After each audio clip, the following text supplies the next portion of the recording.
All right. What's up? Hope you guys had a great weekend. Here we are back for another 5-day trading week. Super excited. Today we had a decent runner here. ILAG, I was calling it. Ran from $3 to $4.38. Which wasn't too bad. We've definitely seen better in the past, but in a bear market in the middle of July, like 33% move is pretty good. Definitely enough opportunity today to make a decent amount of money today. Today I'm finishing up my second ever biggest green day, $487.90. At my highest, I was actually up 503. But I did take a couple more trades, and then I finished. I gave back a little bit off the top, finishing 487, and I made majority of that ILAG at the open, and then ADN I traded pre-market, and I made about $45 or so on the pre-market trading. So not bad today. Definitely some opportunity earlier between 9 o'clock to 10:30, and then after 10:30, everything kind of started to die down. Nothing really popping for power hour. I was checking back every now and then on the scanner, and nothing really popped up. I saw some people shouting out Sky X, but that didn't really make a really significant move. APLD. Power, wow, after hours APLD is making a decent move. APLD has a larger share outstanding, so I don't know if it's going to perform like a small cap. But let's go into the trades. Anyways, today, actually, I traded this. I traded this early in the morning, didn't I? I don't remember trading this. Apparently I traded ILAG actually way early in the morning. I didn't even realize this, but yeah, popped up at 7. Didn't trade any of this. However, I did anticipate this one higher low here, sort of like a pullback, anticipating the ABCD pattern and maybe a breakthrough at 35. So I put in my starter, and I was looking to add to that position if it had any confirmation. No confirmation, so I took it off for about break even. And then I switched over to ADN. ADN, here I saw this. I was scoping it underneath this 315 level. However, the volume was still light, so I was kind of hesitant to get in. But, hindsight, now that I'm looking back, I remember seeing a bunch of bidders on the ladder here, stacked all on the ladder on level 2, and the ask was real thin above 315. So, hindsight, I should at least put a small order in there at 313, 312, with the anticipation of 315, because then I would have potentially had a 5% move there. So I definitely need to trust my skills a little bit on that level 2, and trust, me being able to read the order book and knowing if the momentum or that volume is going to come in before it actually does. Because here on this candle we had 32,000 shares, 45,000 shares, 80,000 shares. So not the highest. So that's why I was a little bit hesitant. But now that looking back, there was a nice bid on the level 2. So I did miss that. I did try to get one scalp there for 1 cent, but then I waited for that pullback, and I got in at 22. A little bit high off of any support level here at 315. So I was a little bit hesitant, so I did take some off for about break even and then held the rest for a 4-cent gain, which is pretty good. I added to that position too at 319 as it came down a little bit more and it's kind of holding this level. And then we were seeing some support come in on the 9 EMA and the VWAP. So sold some here at break even and then sold the rest up here after adding to my position at 319. So that was a nice gain there. That gave me about $30 or so. And then here about a break even trade there. I got a kind of like a dip buy here. I was thinking we would see a support bounce, but I was a little bit too. I got a little bit too early and sold a little bit too early there.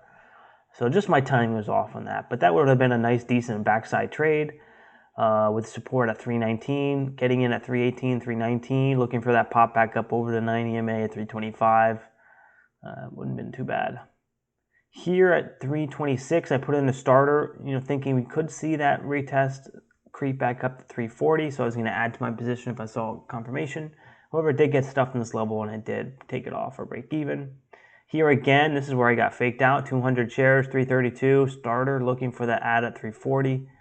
And then it just completely dumped on me, and I took actually a 12-cent loss. I was actually probably one of my bigger losses on the day, percentage-wise. 12 cents is about 3%, 3.5% loss there, but only in 200 shares though, which is good.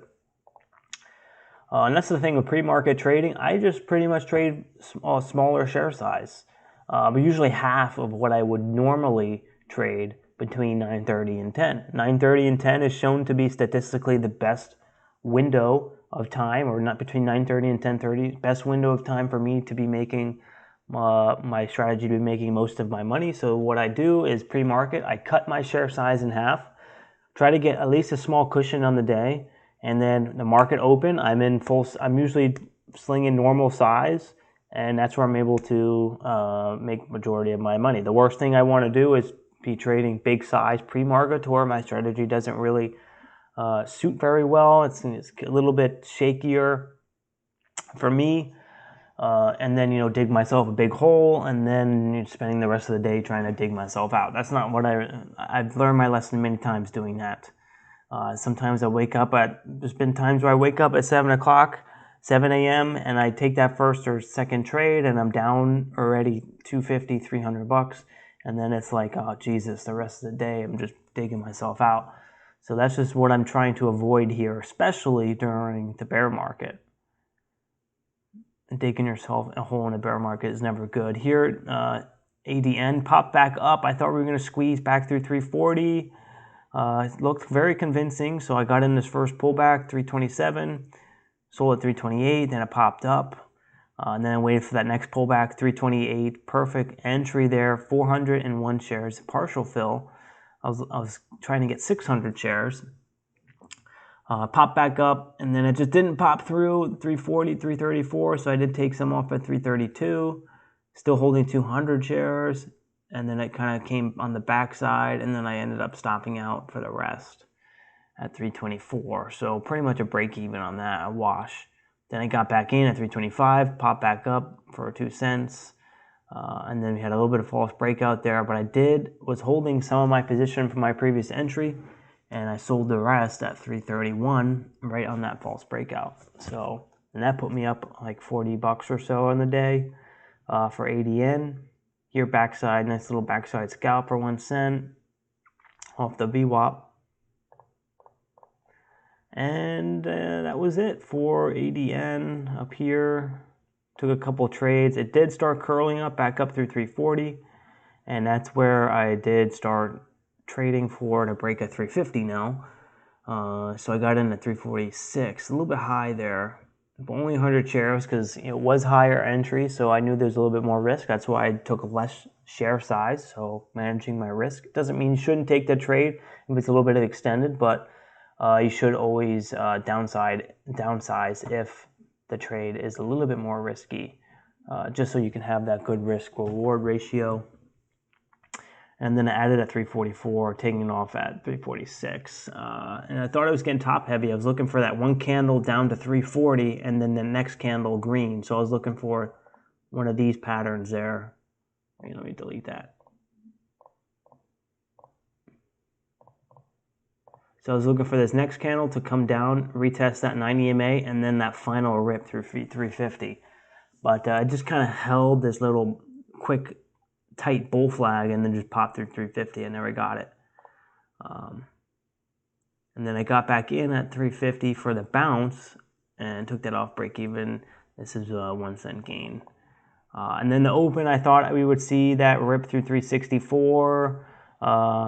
This is a break even. And then here backside, 342. I was anticipating like a reversal pattern, which, it would have worked. If I would have held, I remember just selling this position immediately. As soon as I saw ILAG start ripping up, I just sold this and just like cut my loss on ADN and just moved over to ILAG. But if I did hold this position, I would have been up about 3 or 4%. But then I jumped over to ILAG once I saw this ripping. This is crazy. I wish I would have saw it down here. But I got in at 339, kind of high, very extended, taking it off for a very small gain there. I was in, 2,000 shares. So, well, I think that might have been a couple of quick scalp trades in there. And then I got back in at 332 for the first 1 minute dip after a fresh breakout in high volume. And then we ripped up to like 350. As we broke 350, we had a huge candle wick shoot out from the top of the candle all the way up to 4. Completely threw me off guard. But this trade here was a 4-cent winner on 2,000 shares. So that was $80. That would be an $80 win right there. And then we finally kind of creeped back up as I was trying to trade this with this weird chart. We broke 350, pulled back. I loaded up at 46, sold for 4-cent gain. Then we pulled back to 90 MA, loaded up here at 347 down here. And then I kind of sold some for a quick profit, and then the rest at 360 up here. Hindsight, I actually should have held this a little bit longer. It would have been a nice trade there. And then we kind of creeped back up to that $4 level that this wick popped up to. And that's when I was like, all right, we might actually break $4 here. So I started getting in on the dip, this 1 minute pullback. Geez. You see how hard it is to kind of see the chart with this giant wick? Anyways, so I tried to get in that first 1 minute pullback, kind of still scalping the range, taking some profits, but still holding a starter position. I'm never selling my starter position. I think that's the one reason why I did well today, is because I would take my profits as it popped, but I wouldn't be taking my entire position off. I would still be holding a quarter position or a tenth of a position. I'd be holding 100 shares, 200 shares, 250 shares, which would be a quarter to a tenth position. And I would hold that for that potential next leg to the breakout. And that's what made me very profitable today, is by holding that starter position and then, adding back to that position after taking my profits, because it's now showing continuation. And I find it much easier for me to add to an existing position than to completely start an entire new position, because my first position is from a better price average, so my average is not going to be so high. My cost basis is not going to be so high. So here 2 cents, here's 4 cents, kind of just scalping this pullback off the lows, anticipating buyers coming in, kind of just popping this up. And then 377, I got that one for another 5 cents. Then we pulled back one more time. And then this is where we started to creep back up to that $4 level. I was thinking we'd see a bigger pullback. So I got in at 1,500 shares at 379. I remember just kind of slamming it. I was thinking we'd see a huge move here. Took some off for a quick couple cent gain, and then the rest off for an 8-cent gain, which isn't too bad. And then we started consolidating up towards the top of that $4 level. And this is where I was like, all right, now it might need to actually make a 5-minute pattern here. Because if you see the 5 minutes very extended, I can pull up the 5 minute. 5 minute very extended without this red candle, it would be very extended at this point. So looking for that pullback now on the 1 minute or on the 5 minute, looking for that pullback. So, and then I was anticipating that our break below 375. I was thinking that this would try to shake out any longs that got in at 375, this level here. I was thinking it's going to be a shakeout underneath this support level and then to turn around and rip back up, sort of like a bear trap. And I was right. My instincts, my intuition was right there. It just kept kind of fading off into this level. A lot of people thought it was done, but I was like, this is going to be a reversal. This could be a reversal right here. And here I actually got faked out on this candle at 394. I bought high, sold low. Here, again, a 4-cent win on the scalp off the bottom at 377 at 81. So kind of just buying the bottom of this wick, selling it as it reclaimed the 9 EMA. And then sellers came back in, pushed this down to that level that I was looking for it to break. And I was getting a little worried for a second. I was only in 500 shares at 374, which is a really good entry. And then it dumped down all the way down to 365. I was getting a little nervous. I was like, oh crap, I might be wrong. Like, it's actually coming down. But if I drew this trend line, you could see, oh no, this is for the next entry, sorry.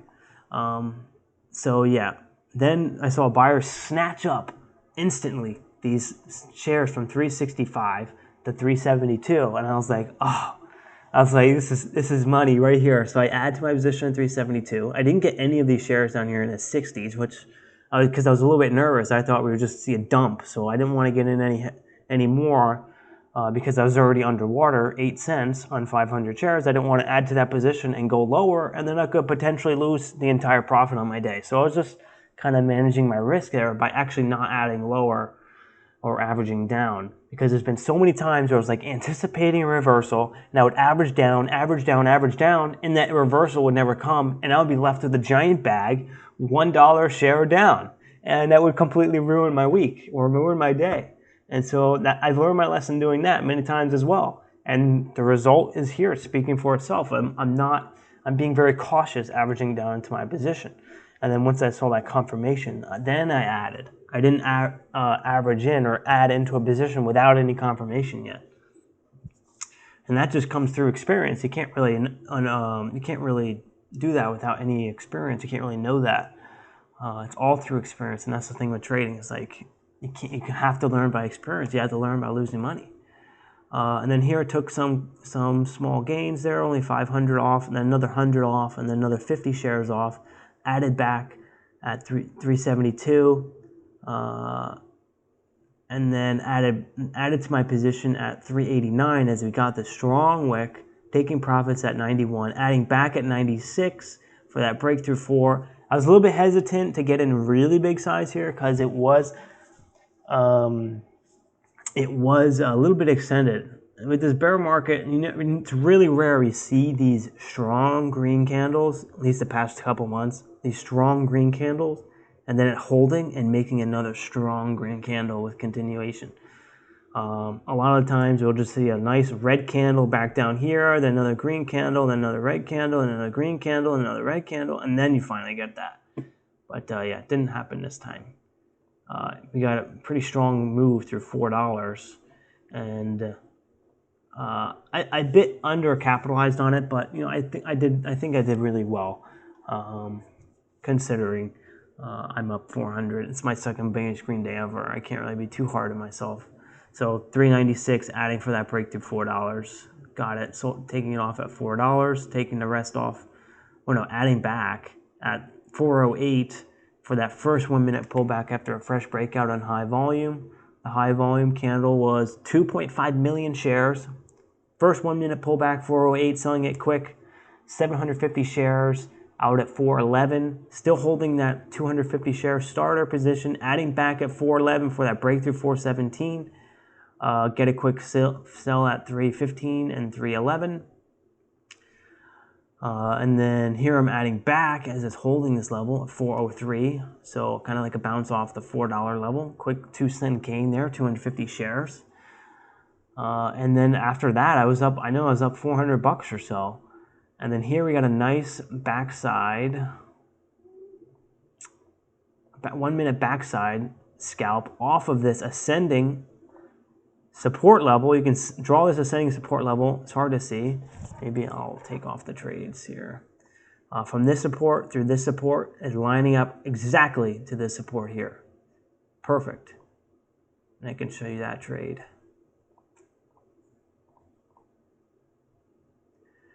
So it comes down to this level. I'm waiting patiently, being careful not to get in too early, because if I get in too early, then my average cost base is going to be too high. And then if it dips a little bit too much lower than I'm anticipating, then, I'm going to start thinking about cutting my losses, and then it finally pops up, and then, I get angry at myself. So learn my lesson the hard way, be patient, wait for the exact perfect entry. Got that perfect entry off $4, and then quick sell there. In hindsight, I should have held more. I only sold I sold like 80% of my position at 404, which was only a couple cent gain, and selling the rest at 414, which is a great sell. But I should have held a bigger percentage of that position in hindsight for that extra 10-cent move. If I would have held maybe another 250 shares, 300 shares, that's an extra 25, 30 bucks. But, it's definitely a good step, that I didn't sell my entire position at 404, still hold a partial position for that run to 414. But really, I should have only sold like maybe half at most at 404.